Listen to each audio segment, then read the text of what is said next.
नमस्कार, मैं हूं करमवीर और आप देख रहे हैं हमारा रोजाना का कार्यक्रम देश और दुनिया। हमारे साथ वरिष्ठ पत्रकार हैं अफरोज रिजवी सर। सर, आपका बहुत बहुत स्वागत है। नमस्कार। मिर्जा गालिब की दो लाइनें हैं कि हमको मालूम है जन्नत की हकीकत, लेकिन दिल को खुश रखने का गालिब ये ख्याल अच्छा है। देखिए पाते हैं उस साख बदन से क्या फैज, एक ब्राह्मण ने कहा है कि ये साल अच्छा है। क्या बात है। अप्रैल खत्म हो रहा है, मोदी जी हमारे मुद्रा योजना से लेके सारी योजना के बारे में बता रहे हैं। अब देखो आतंकी आ गया, आज से सारे गोदी मीडिया के चैनल उसको चलाएंगे। टैरिफ पर जो बात हो रही है उस पर किसी को कोई चिंता नहीं है, सब भारत में मस्त है, सब चंगा है, कहीं कोई दिक्कत नहीं है। अब आज एक नया मामला कल हुआ कि ट्रंप ने कल कुछ ऐसी शब्दों का प्रयोग किया और कहा कि बहुत सारे लोग हमसे समझौता करने के लिए बेताब हैं और कह रहे हैं कृपया सर हमसे समझौता कर ले, मैं इसके लिए कुछ भी करने को तैयार हूँ। मोदी के मित्र ट्रंप जी ने कल ये बाकायदा इनका वीडियो वायरल हो रहा है और वो शब्द मैं कह नहीं सकता हूँ कैमरे के सामने कि क्या चाटने को कह रहे थे कि लोग उनका वो चाटने को तैयार हैं। सर क्या कहेंगे, टैरिफ का इतना बड़ा मामला चल रहा है, अभी तक भारत की तरफ से कोई आधिकारिक कोई जानकारी नहीं मिल रही है कि भारत क्या करेगा। चाइना देखिए 134% 40% तक टैरिफ लगा रहा है अमेरिका पे। और देश यूरोपियन यूनियन 27 देश हैं वो कर रहे हैं, हमारे यहाँ के विश्व गुरु बंसी बजा रहे हैं। नहीं देखिए, अमेरिका अपना भौकाल बनाने के लिए, सारे देश पर अपना वर्चस्व कायम करने के लिए जी। ये सब कर रहा है। हम्म। और धीरे धीरे वो अपने टैरिफ को लेगा वापस। हम्म। लेकिन अभी वो देखिए, अभी उसने 3 महीने के लिए कुछ कुछ जगहों पर हाँ 90 दिन के हाँ लिए स्टैंड राहत किया दे है। दी हाँ। है कि ठीक है, देखते हैं, ये करते हैं, वो करते हैं, कहीं पर अप डाउन भी करने की कर रहा है। जी। और भारत का जहाँ तक मामला है कि भारत की एक खबर आई तो है शायद कि प्रधानमंत्री जी उनके संपर्क में हैं। नहीं, वो तो भाग राष्ट्रपति। के गए भी थे, बिना बुलाए ट्रम्प से मिलके आए थे 20 दिन बाद। तो क्या बात की उसके बाद ट्रम्प ने नहीं लगा दिया लेकिन टैरिफ। हाँ, लेकिन ये है कि नहीं, इंटरनल कोशिश मेरा ख्याल है कि शायद हो रही है। हम्म। और ये जो हमारे विदेश मंत्रालय के प्रवक्ता हैं जायसवाल साहब, जी। उनकी तरफ से भी ये बात आज आई है हम्म। कि ऐसी कोशिशें की जा रही हैं कि दोनों देश आपस में आपसी हितों का ध्यान रखते हुए हम्म। जो जो विश्व व्यापार का हम्म। समझौता है हम्म। अमेरिका के साथ, उससे हम्म। तो उसमें कोई दिक्कत दोनों देश को ना आनी पड़े। मतलब यानी कि जो ट्रम्प कह रहे हैं कि चाटने को तैयार है, वो चाटने वाली स्थिति में है। वो तो दवाई पे भी टैरिफ हाँ, बढ़ाने जा टैरिफ रहा है। कहा बताइए, वो तो मतलब अभी तो मतलब जैसे होता है ना कि कोई एक ऐसा जबरदस्त दबंग आदमी किसी एक को डरा देता है इतना हम्म। कि दूसरे डर जाए। तो अभी वो चीन के जरिए ही सबको मैसेज देना चाह रहा है। और चीन हालांकि झुकने के लिए अब तैयार चीन है। झुकने चीन सारे देशों से कह रहा है कि हमारे हम्म। साथ मिल जाओ तो हम इनको ठीक कर दें। हम्म। वो अपना अलग राग अपना आलाप रहा है। हम्म। लेकिन बहरहाल ये है कि भारत भी हम्म। कोशिश में है लगा हुआ, जैसा कि अखबारों में मैंने देखा कुछ खबरों में। जी। तो कोशिश की जा रही है, लेकिन बहुत कुछ क्लियर नहीं है किसी को कुछ नहीं कि जो जानकारी है। ट्रम्प का टैरिफ है उससे भारतीयों को निजात मिलेगी या उसकी आंच में वो हाँ, देश चलेंगे। को कोई जानकारी नहीं दी गई देश है। को कोई जानकारी नहीं दी गई है, लेकिन ये है कि ये एक बहुत बड़ा, जिस तरीके से विपक्ष के नेता राहुल गांधी हम्म। ये बार बार कह रहे हैं कि एक मुसीबत बहुत बड़ी आने वाली है, आर्थिक भूचाल आने वाला है, जी। आर्थिक संकट का भूचाल आने वाला है। तो वो उस खतरे आरबीआई से ने भी आज कुछ चीजें कटौती की है। रेपो रेपो रेट कम किया है हाँ। उन्होंने।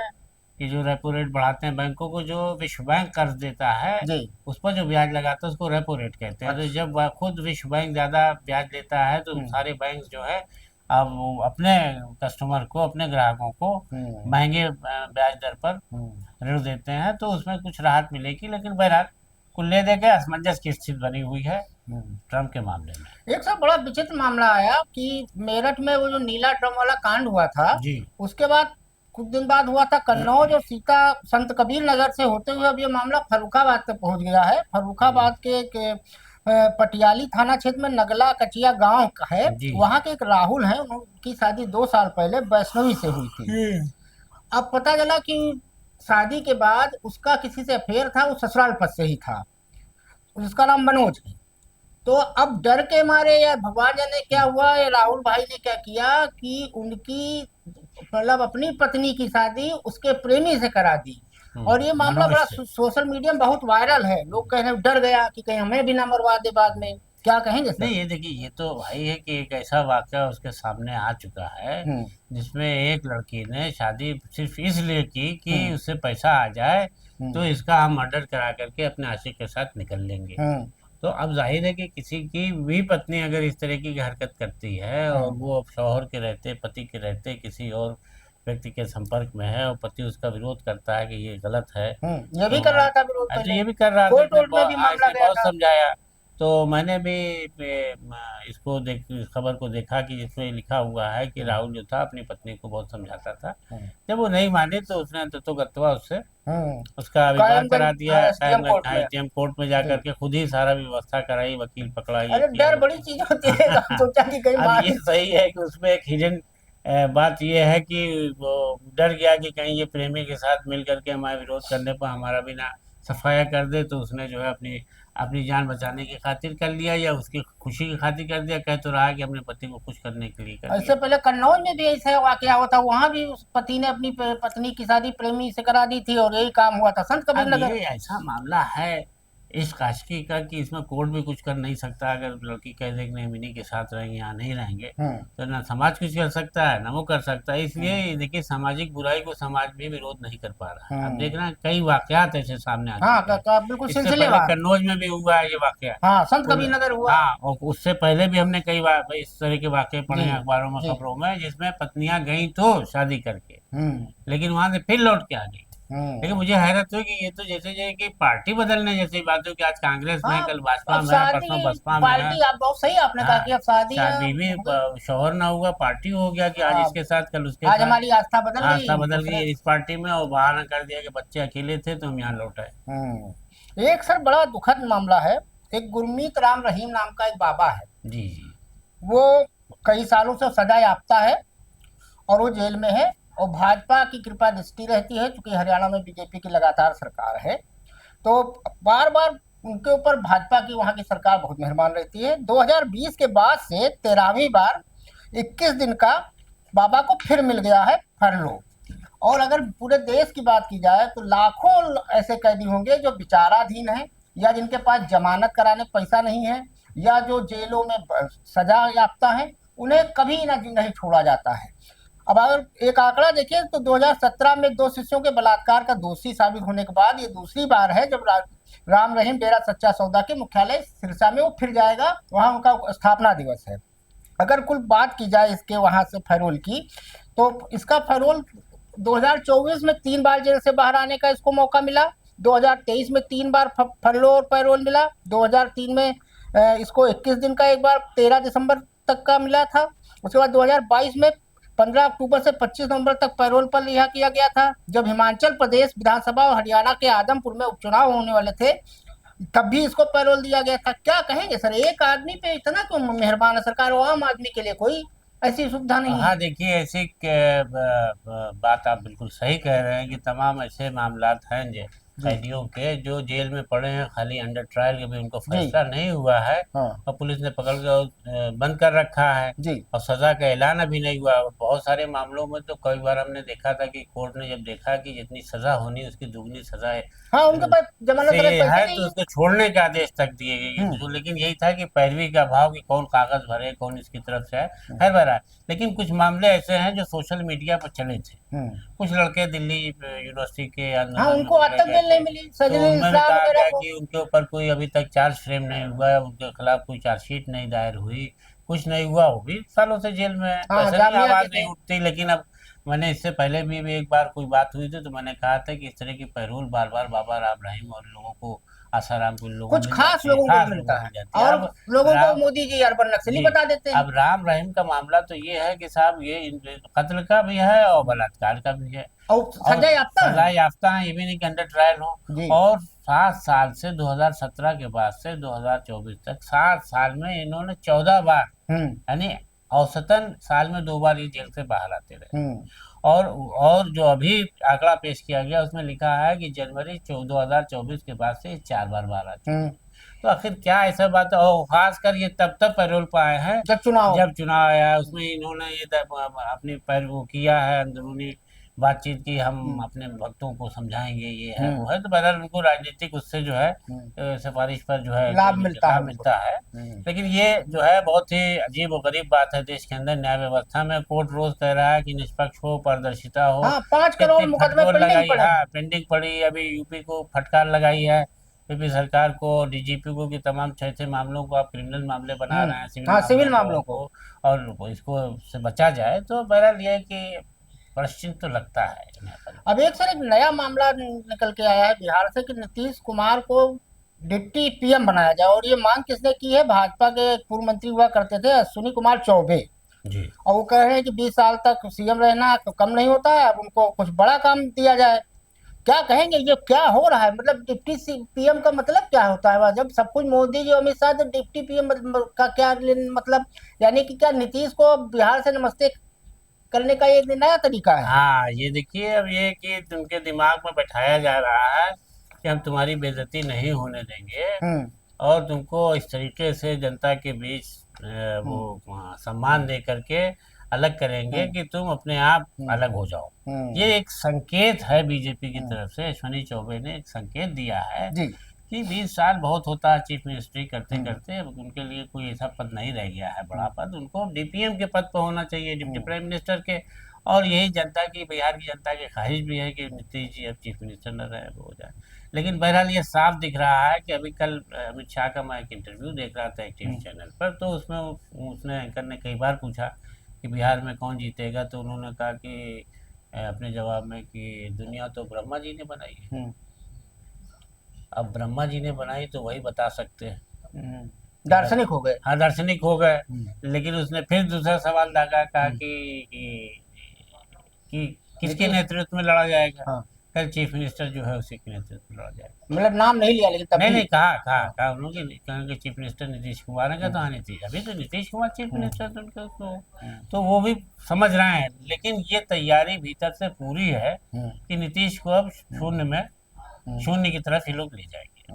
तो ये अब चर्चाएं जब शुरू की गई हैं, तो वैसे भी बिहार की राजनीति को देख करके अब लग रहा है कि उनका चला की बेला है बहुत उनकी ज्यादा। याददाश्त को भी लेकर कई हाँ, उनके प्रश्न चिन्ह स्वास्थ्य को उठते लेकर हैं। के भी है बहुत जी। ज्यादा। अब जो शेर हमने सुनाया था गालिब का कि दिल को खुश रखने का गालिब एक ख्याल अच्छा है, ये हमारे देश में इसमें 3 ऐसे नफरती चिंटू हैं जो स्वयंभू हैं। एक है लाला रामदेव, दूसरे है स्वघोषित राष्ट्र कवि कुमार विश्वास। वो कब कवि बन गए हमें नहीं पता, उनका एक आज तक मैंने गीत सुना है, कोई दीवाना कहता है, कोई पागल समझता है, उसके अलावा आज तक उनका कोई फेमस गीत मैंने, मेरी जानकारी नहीं, हो सकता आप लोगों की जानकारी में हो। और तीसरे हैं बाबा बागेश्वर धाम धीरेन्द्र शास्त्री। इनके तीनों के एक ही काम है सोते जगते कि देश में कैसे नफरत फैलाई जाए, कैसे जहर बोया जाए। अभी ये जो कुमार विश्वास हैं, ये सबके ऊपर उल्टा सीधा बोला करते हैं, इनके ऊपर बोलना अभी नहीं ठीक है। तो एक दंतेवाड़ा में, बस्तर में, ये राम का आजकल वो भी करने लगे हैं, वो हो गए इमरानी बापू, तुलसीदास की श्रेणी में आ गए हैं, और वो राम कथा करते हैं। कभी जो था दीवाना कहता है वाला, वो राम कथा करने लगा है। तो दंतेवाड़ा बस्तर में सर राम कार्यक्रम में कभी कुमार विश्वास ने आगरा के ताजमहल को लेकर बड़ी बात कही है। कुमार विश्वास ने कहा कि ताजमहल को प्रेम का प्रतीक कहना गलत है, क्योंकि ताजमहल प्रेम का प्रतीक नहीं है, ताजमहल एक मकबरा है। विदेशों से आने वाले लोगों को कर्ज दिखाने ना ले जाए। और उसके आगे भी जनाब ने कहा, वो भी सुनिए। शाहजहां की ना जाने कितनी बेगम थी, कौन से नंबर की बेगम के लिए उन्होंने ताजमहल बनवाया? उन्होंने जिस बेगम के लिए ताजमहल बनवाया था शाहजहां, उसके दूसरे पति थे। जैसे लग रहा है ये उस समय बैठे थे वहाँ सरकारी अस्पताल में, यही चेक कर रहे थे कि कौन पैदा हुआ है, और मैरिज ब्यूरो में उस समय थे। शाहजहां ने किससे किससे निकाह पढ़ाया, अब ये औरंगजेब के बाद एक ताजमहल पे इन्होंने नया विवाद, इतने घटिया मानसिकता का ये व्यक्ति है। और आम आदमी पार्टी, और ये भी अन्ना आंदोलन की उपज है।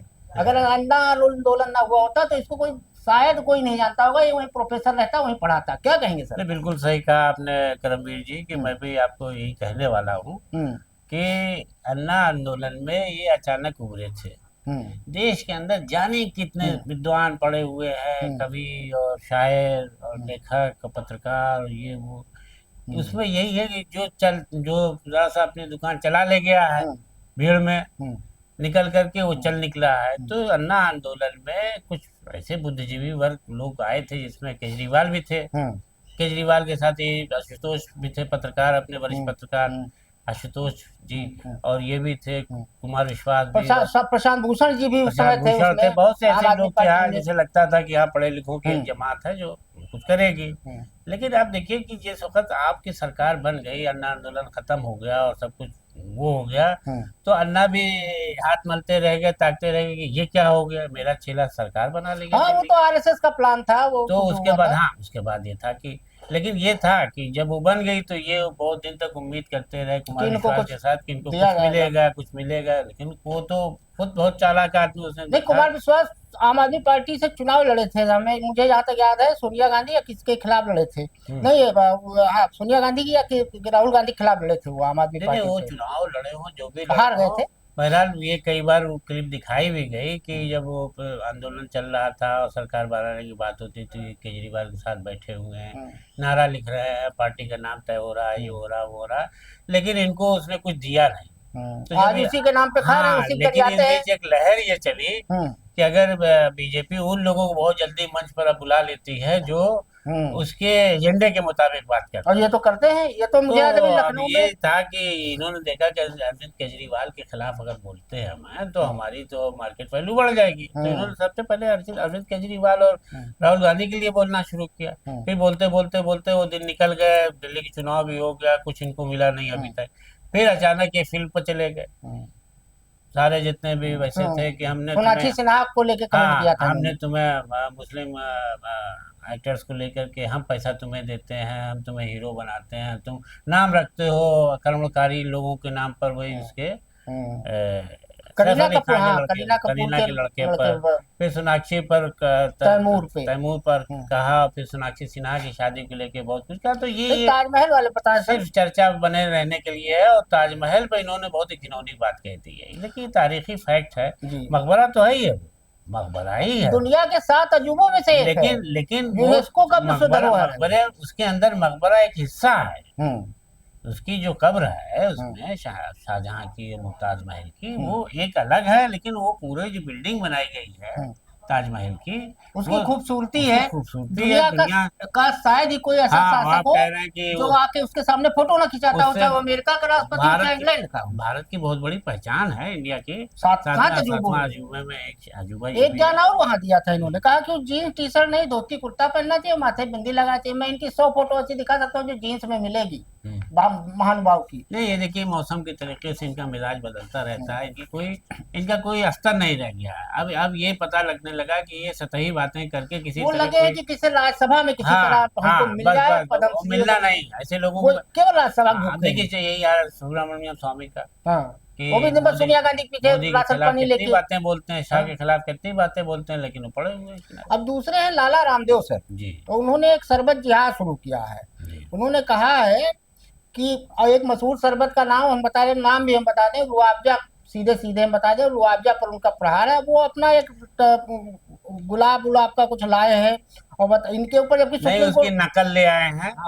हमदर्द का बहुत ही मशहूर रुआवजा का शरबत आज से नहीं, लंबे अरसे से, मेरा ख्याल है कि 50 साल से ज्यादा समय से मैं इसको देख रहा हूँ, ये शरबत जो है बिकता है और बहुत बिकता है, और इसका कोई अभी तक तोड़ कर नहीं बनाया है, नहीं कोई नहीं। अब मार्केट में जो इसको रूह अफ़ज़ा पसंद है वो रूह अफ़ज़ा ही खरीदता है, तो अब इन्होंने भी उसकी नकल की है, लेकिन शरबत में हिंदू मुसलमान और कह रहे हैं कि उस पैसे से मदरसे और मस्जिदें बनाई जाएंगी। अरे भैया, तुमको किसने बता दिया? अभी पिछले दिनों तुम सुप्रीम कोर्ट में डांटे गए हो, फटकार लगी है, डॉक्टरों को लेके हो चुका है, एक बार सलवार पहन के भागे ही हो रामलीला मैदान से।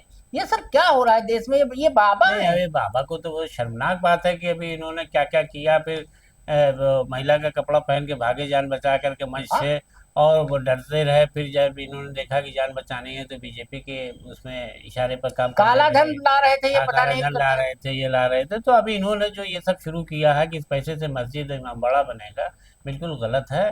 कोई भी आदमी कारोबार करता है, विज्ञापन करना है सर, तो विज्ञापन ढंग से करें। आप उसको शरबत जिहाद बता रहे हो, इसको शरबत जिहाद का नाम दिया, बड़ा हास्यास्पद लग रहा है, सुनने में बड़ा मजाकिया लग रहा है कि ये अपने उत्पाद को आगे बढ़ाने के लिए हिंदू मुस्लिम कर रहे हैं शरबत में भी, कि ये मतलब शरबत का भी मजहब हो, शरबत जिहाद यानी रूह अफ़ज़ा जो पिएगा वो शरबत जिहाद में शामिल हो जाएगा।